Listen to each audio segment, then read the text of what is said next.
Islam. Assalamualaikum warahmatullahi wabarakatuh.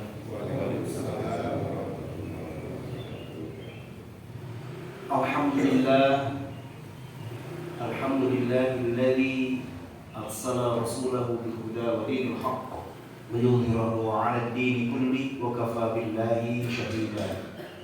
Asyhadu an la ilaha illallah wa asyhadu anna Muhammadan abduhu wa rasuluh.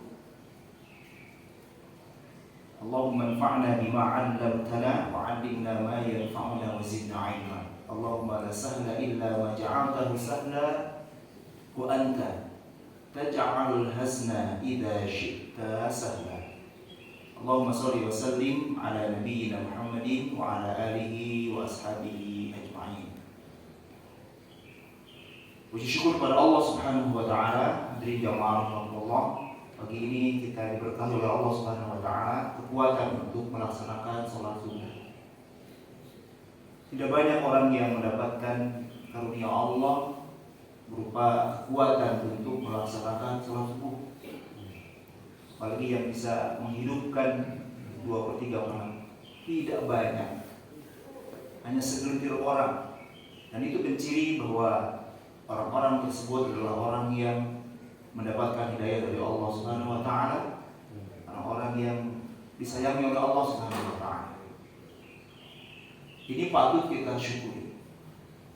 Dan ini patut kita atau wajib ditransformasi kepada anak cucu kita. Karena setiap perbaikan yang kita lakukan dan ditiru oleh anak cucu kita, langsung atau tidak langsung, disadari atau tidak, maka setiap kedepannya perilaku yang dilakukan seperti yang dilakukan oleh kita, oleh anak cucu kita, maka kebaikannya akan diberikan juga kepada kita tanpa dikurangi sedikit pun dari yang melakukannya. Tidak berhenti di sana. Kalau anak cucu kita itu menebarkan ini, mentransformasikan, mengajarkan, mengajak temannya untuk melakukan kebaikan yang sama, maka kita pun mendapatkan pahalanya. Terus begitu sampai orang terakhir yang mengikuti yang dulu pernah kita lakukan. Ini luar biasa ya Allah. Jadi jangan pernah berhenti untuk melakukan kebaikan, karena itu akan dilihat oleh generasi penerus kita. Hadirin jamaah rahimakumullah, hari ini akan membahas tentang tema yang setiap orang akan terhinggapi oleh gejolak ini. Bahkan ini pernah dirasakan oleh para sahabat terdekat Nabi Shallallahu Alaihi Wasallam. Kalau para Nabi tentu telah dibersihkan dari faktor-faktor ini, gejolak-gejolak ini. Imam Hasan Al-Basri dalam kalau istilah sekarang itu quotes, sering disebut dengan quotes. Beliau mengatakan, "Ma khala jasadun min hasadi." Tidak ada satu jasad pun yang akan terbebas dari hasad. Walakin al-karimu yukhfihi wal-laimu yubdihi. Yang ada adalah, tetapi yang ada adalah orang yang mulia, yang bersih hatinya, itu akan yukhfi, menyembunyikan gejolak hasad itu. Tetapi orang yang berpenyakit hatinya, orang yang hina, maka dia akan menampakkan kepada orang yang dihasudinya. Setiap kita baku beriman, insya Allah, selalu saja ada, kalau ada sesuatu yang nampak di tetangga kita, di teman kita, bahkan di saudara kita terdekat, boleh jadi kakak, boleh jadi adik, atau boleh jadi kepada orang tua kita, ada sesuatu yang berupa kemuliaan, apakah harta, apakah kedudukan, bahkan kebahagiaan yang dimiliki, dirasakan, ada di tangan orang-orang tersebut, muncul gejolak tidak nyaman. Ada gejolak tidak nyaman terhadap apa yang ada di dalam mereka. Dan muncul keinginan agar sesuatu itu, baik harta, kedudukan, bahkan kebahagiaan yang kita lihat di orang lain kita, itu ingin hilang dari sisinya, dari tangannya, atau berpindah kepada kita. Kalau ada orang punya mobil baru, HP baru, atau sesuatu yang belum kita miliki, atau dia mendapat kedudukan atau kemuliaan di atas kita, maka ada gejolak ketidaknyamanan dalam jiwa kita, dalam perasaan kita, yang kemudian seringkali dikuatkan, ditunggangi dengan keinginan agar itu hilang atau berpindah kepada kita, kan? Nah, itu namanya hasad. Dalam bahasa lainnya itu iri dengki. Orang bilang jealous, gitu ya. Nah, ini jemaah rahimahullah, maaf saya.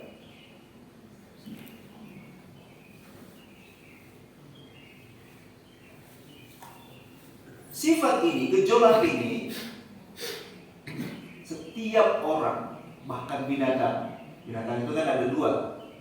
Ada sebutan hayawanat atau hayawan, ada bahimah. Kalau bahimah itu ya ayam, kucing. Kita kategori hayawan, punya jasad, itu tidak terlepas dari sifat ini. Al-Imam An-Nawawi mengungkapkan bahwa hasad adalah tamanni zawal ni'mati 'anil ghairi sawa'un intiqalat ilaika aw lam tantaqil. Jadi berharap agar nikmat yang dimiliki orang lain itu hilang, baik berpindah kepadamu atau tidak. Ini ungkapan dari Imam An-Nawawi ini dikutip oleh para ulama dan menjadi definisi dari hakikat hasad. Hadirin jamaah rahimakumullah, sekali lagi, tak terkecuali kita orang yang beriman, gejolak ini akan selalu mengiringi dalam setiap interaksi kita dengan sesama kita, dengan saudara kita. Jadi Allah Subhanahu wa Ta'ala ini menakdirkan, menjadikan potensi ini selalu ada, dan setiap ciptaan Allah itu pasti tidak sia-sia. Dalam doa kita, Rabbana ma khalaqta hadza batila. Lalu pertanyaannya, mengapa Allah menyematkan itu dalam setiap kita? Pasti ada maksud, pasti ada tujuan. Tidak mungkin Allah menciptakannya sia-sia. Nah, hadirin jamaah rahimakumullah, setelah ditelusuri dari pendapat para ulama tentang ini, mencari jawaban atas pertanyaan, mengapa Allah menyematkan itu? Bukankah itu sesuatu yang buruk? Dalam pandangan kita mengatakan buruk, tapi Allah mengatakan bahwa ciptaannya segala sesuatu yang Allah ciptakan tidak sia-sia. Berarti ada hikmah di balik itu, ada rahasia yang harus kita ungkap. Maka para ulama mengatakan bahwa ini adalah bagian dari fitrah atau fitrah. Tujuannya untuk apa? Agar manusia tergerakkan untuk berbuat. Jadi kalau tidak ada potensi itu, orang akan pasif. Manusia akan diam saja. Jadi sesuatu yang diciptakan dalam zahirnya atau pandangan kita mungkin buruk, mungkin salah, itu selalu ada hikmah di balik itu. Termasuk kalau ditelusuri, kalau suatu saat kita bahas, mengapa Allah menciptakan syaitan gitu? Masih ada hikmah di balik itu. Jadi hasad oleh Allah Subhanahu wa Ta'ala dijadikan sebagai fitrah agar manusia tergerakkan untuk berbuat. Jadi hasad juga dihadirkan oleh Allah Subhanahu wa Ta'ala sebagai ruang ujian agar manusia tersadarkan mengenai status keimanannya, mampu tidak mengendalikan. Hadirin jamaah rahimakumullah, kalau kita menelusuri Al-Quran, kita akan menemukan kalau di Android itu ketika tahasada, nanti akan muncul, jangan beri harokat, ha, sin, dal. Lalu enter. Nanti akan muncul ayat-ayat yang di dalamnya ada kata hasan dan lafal hasan. Ini penting bagi kita karena berinteraksi kita dengan Al-Quran, penggalian itu harus sampai detil gitu ya. Supaya apa? Supaya kita terikat dengan kalamullah. Nanti jamaah rahimahullah, ayat pertama yang kalau kita ketik di Android Quran Al-Hasada akan muncul ayat ke-109 dari surah Al-Baqarah. Ayat ke-109 dalam surah Al-Baqarah ini kalau kita mau menelusuri itu ada di halaman 17 ya, ada di halaman 17. Kalau yang disebut ayat 17 tapi kategorinya ganjil. Ganjil itu kenapa di kiri? Halaman ganjil itu di kanan atau di kiri? Di kiri atau di kanan? Nanti dibuktikan ya, gitu kan. Apa ayatnya? Ayatnya yaitu kalau Allah Subhanahu wa taala, wadda katsirun min ahlil kitabi law yaruddunakum min ba'di imanikum kuffaran hasada min ba'di imanikum kuffaran hasadan min 'indi anfusihim ba'di ma tabayyana lahumul haqq fa'fu wasfahu hatta ya'tiyallahu bi amrihi innallaha 'ala kulli syai'in qadir. Hadirin jamaah rahimakumullah, ayat ini menceritakan tentang atau menjelaskan kalam Allah tentang bahwa sebagian atau mayoritas Ahlul Kitab, Yahudi dan Nasrani itu berkeinginan, berangan-angan bahkan sepanjang masa agar mereka siapa para sahabat yang mengikuti Nabi Muhammad SAW kembali kepada kekafiran, kekufuran. Karena apa? Sebabnya adalah hasadan, hasud dari diri mereka sendiri. Setelah jelas, nampak jelas ajaran yang dibawa oleh Nabi Muhammad SAW itu sesuai dengan ajaran yang dibawa oleh nabi-nabi mereka. Ternyata orang-orang yang dulu jahiliyah setelah jadi muslim itu bahagia mereka, tenang, damai, tidak bisa lagi diadu domba, maju secara ekonomi dan lain sebagainya. Tatanan kehidupan masyarakat juga damai. Mereka tak mau seperti itu dan ingin mengembalikan para sahabat, orang-orang yang dulu jahiliyah itu kepada kemusyrikan. Dan ini tidak akan berhenti sampai panjang zaman, karena ada jaminan dari Allah Subhanahu wa taala, atau katakanlah sudah ditetapkan oleh Allah Subhanahu wa taala dalam kabarnya, wa la tarda ankal yahud wala rasul hatta tattabi'a millatahum. Ada lan, ada tulan ini ditulis zaman, waktunya tidak terhingga, entah sampai kapan. Kalau kita merujuk pada peperangan akhir zaman yang disebut dengan Malhamah Kubra yang sungguhnya nanti akan terjadi di Syam atau di Suriah hari ini, itu juga sebenarnya peperangan antara kaum muslimin dengan orang-orang Yahudi dan Nasrani. Mbahnya Dajjal, komandannya, jenderal perangnya Dajjal. Artinya bahkan dari hasad ini sampai nanti ujungnya adalah pertempuran. Hadirin jamaah rahimakumullah, ayat yang kedua, kalau kita membuka Al-Quran nanti akan bertemu dengan surah An-Nisa di ayat yang ke-54. Allah Subhanahu wa taala berfirman, am yahsuduna an-nas 'ala ma atahumullahu min fadlihi faqad atayna ala Ibrahim al-kitaba wal hikmata wa atainahum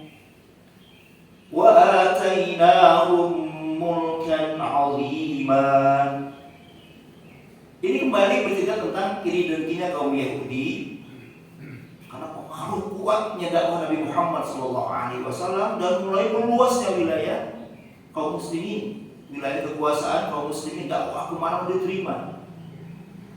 Lalu mereka ngiri kepada Nabi SAW, mengolok-olok Nabi SAW dengan sebutan bahwa Nabi adalah orang yang hanya memikirkan wanita dan nikah dengan 9 istrinya yang dihalalkan oleh Allah Subhanahu wa taala. Padahal nenek moyang mereka yang notabene mereka adalah keturunan Nabi Ibrahim alaihissalam, ada nabi yang oleh Allah Subhanahu wa taala diberikan kerajaan sama Nabi Daud dan Nabi Sulaiman. Istrinya lebih banyak. Disebutkan di dalam tafsir-tafsir bahwa Nabi Daud alaihissalam itu memiliki 99 istri dan Nabi Sulaiman memiliki antara 70 sampai 100 istri. Tapi kemudian dinisbatkan kepada Nabi yang suka kepada perempuan dengan 9 istrinya, itu dihalalkan oleh Allah Subhanahu wa taala. Dan tentu Nabi Daud dan Nabi Sulaiman pun dihalalkan oleh Allah Subhanahu wa taala dengan syariatnya. Jadi kebencian, ketidaksukaan, ketidaknyamanan terhadap Nabi SAW itu sudah terjadi. Bahkan uniknya atau kontroversinya, mereka ini sebelum Nabi Muhammad SAW mendeklar Nabi sebagai dirinya sebagai Nabi dan Rasul karena utusan Allah Subhanahu wa taala, orang-orang Bani Israel ini, Yahudi dan Nasrani ini sudah yakin akan adanya Nabi terakhir. Bahkan mereka yakin Nabi terakhir itu akan datang dari kaum Quraisy. Ada cerita Abdul Muttalib, kakaknya Nabi SAW ini bepergian ke Syam bersama 3 orang, saya lupa namanya, yang 2 orang begitu. Kemudian bertemu dengan pendeta Nasrani di sebuah tempat ibadah mereka. Dari mana kalian? Dijawab oleh Abu Muttalib, kami dari Makkah. Pendeta mengatakan bahwa Nabi terakhir akan lahir dari kaummu, namanya Muhammad. Segera mereka pulang dari bertiga ini, saking percayanya kepada ucapan pendeta Nasrani itu. Pulang ke Makkah dan mereka bertekad, bertiga itu ngobrol, mudah-mudahan dari turunan kita ada yang lahir setelah ini. Setelah kita mendengarkan informasi ini, kita akan atau kami akan, aku akan memberi namanya Muhammad.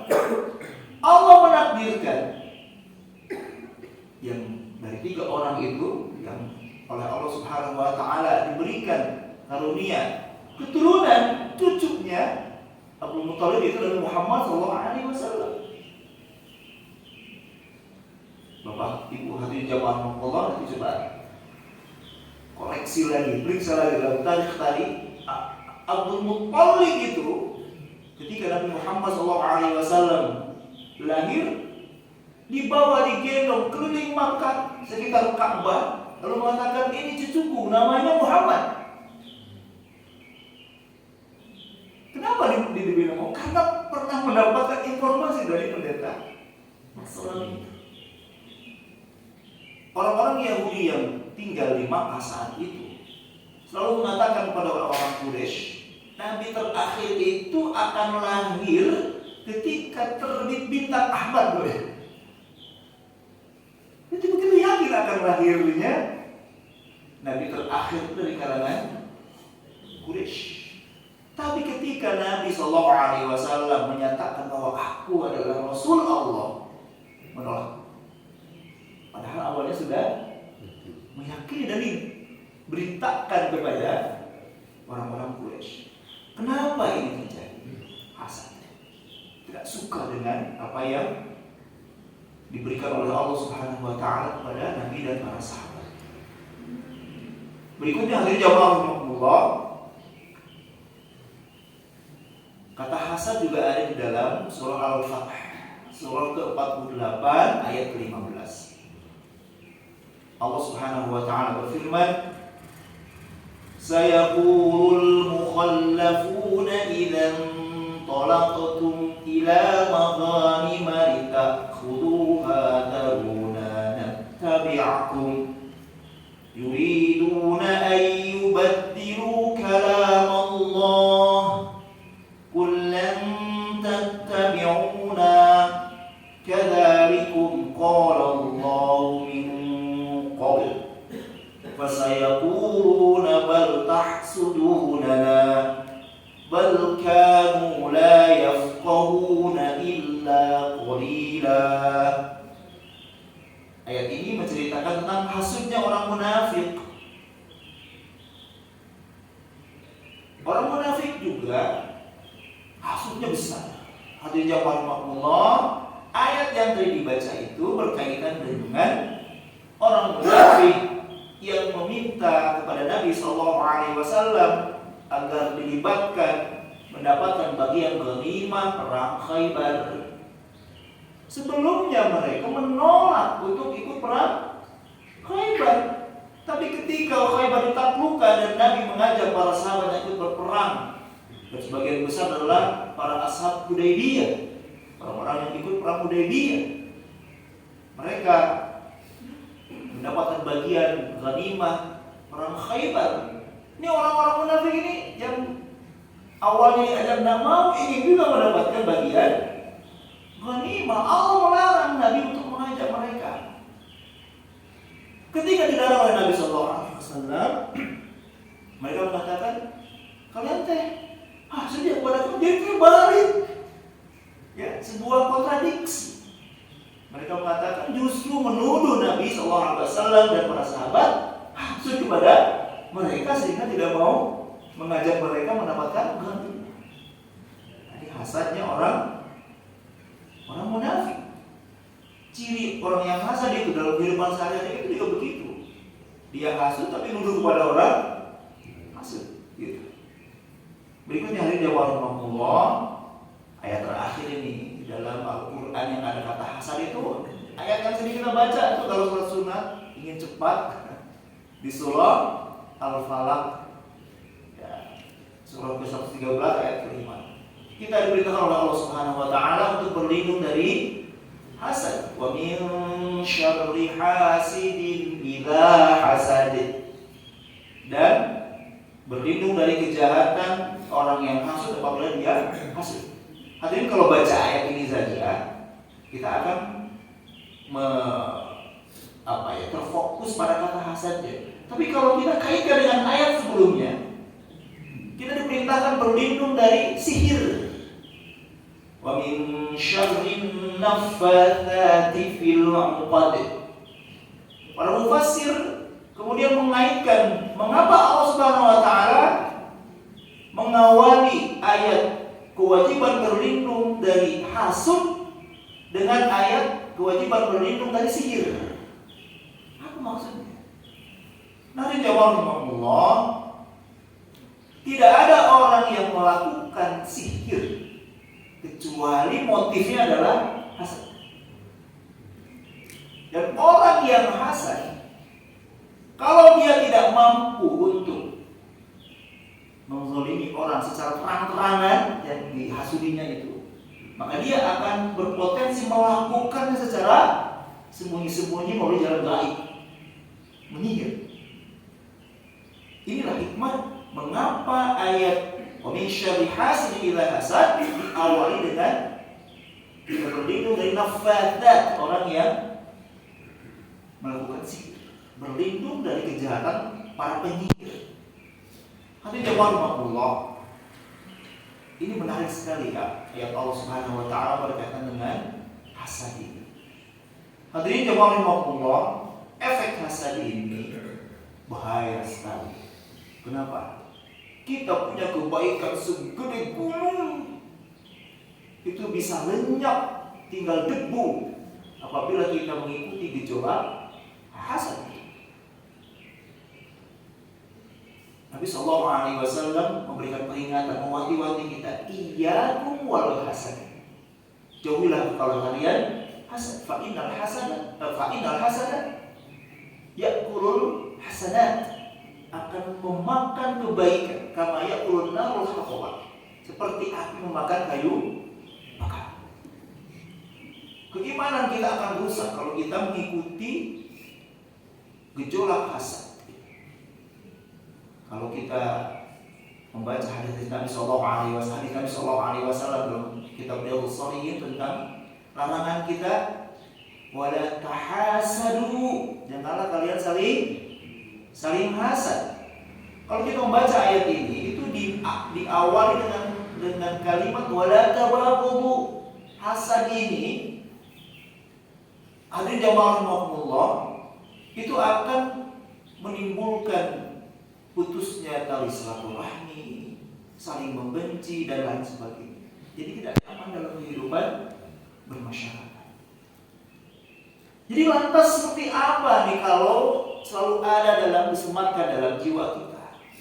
Kitanya jadi khawatir, kitanya jadi penuh ketakutan. Jangan-jangan kalau kita nanti mengikuti ada gejolak hasud dalam diri kita, kebaikan yang kita pernah tumpuk, pernah kita yang sudah kita lakukan ini menjadi hilang. Hadirin jamaah rahimakumullah, sekali lagi bahwa tidak ada yang Allah ciptakan dalam keadaan sia-sia. Masih ada hikmah. Allah Subhanahu wa taala memberikan penyeimbang untuk kita.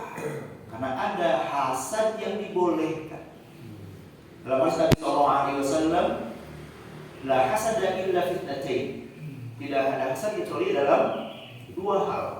Yang pertama, kepada rajulun, laki-laki atau orang, atahullahu Quran, yang Allah Subhanahu wa taala berikan kemampuan untuk bagus membaca Al-Quran, rajin membaca Al-Quran, konsisten membaca Al-Quran, enak bacaannya, memiliki semangat untuk mentadaburinya, kemudian mengamalkannya dan mengajarkannya. Ada al-laili wa nahar, sepanjang hari dan malam. Maka kepada orang yang seperti ini dengki dibolehkan. Kepada siapa lagi? Rajulun atahu Allahu malan, yang oleh Allah Subhanahu wa taala diberi karunia harta, siang malam dia menginfakkannya. Pada orang yang seperti ini kita boleh dengki, boleh iri. Kalau kita coba telaah perjalanan persahabatan Umar dan Abu Bakar, luar biasa. Ini contoh nyata bahwa Umar bin Khattab radhiyallahu anhu menjadikan Abu Bakar sebagai acuan kebaikan. Apapun kebaikan yang dilakukan oleh Abu Bakar, Umar menjadikan sebagai pesaing, terus berlomba untuk mendahului Abu Bakar, tapi nggak bisa. Ini kehendak Allah Subhanahu wa taala. Tapi Abu Bakar telah menjadikan tolak ukur kebaikan itu adalah menjadikan Abu Bakar orang kedua setelah Nabi, kepercayaan Nabi, sebagai tolak ukur kebaikan. Jadi selama di jamaah Allah hasad itu, gejolak itu tidak diikuti oleh kita dengan tindakan yang menzalimi orang yang dihasudi, maka iman kita aman. Maka amal soleh kita aman, tidak akan terbakar. Tapi kalau sudah ada direncanakan, pokoknya aku akan begini supaya dia kehilangan mobilnya misal, dan dilanjutkan dengan tindakan nyata, bahwa itu termasuk ke dalam hasad yang dilarang. Tapi selama hasad itu masih ada gejolaknya, iya, tapi kita kendalikan, tidak mengikuti bisikan agar kita merencanakan sesuatu yang terkategori zalim pada orang yang dihasudi, maka itu tetap mengamankan iman dan amal soleh kita.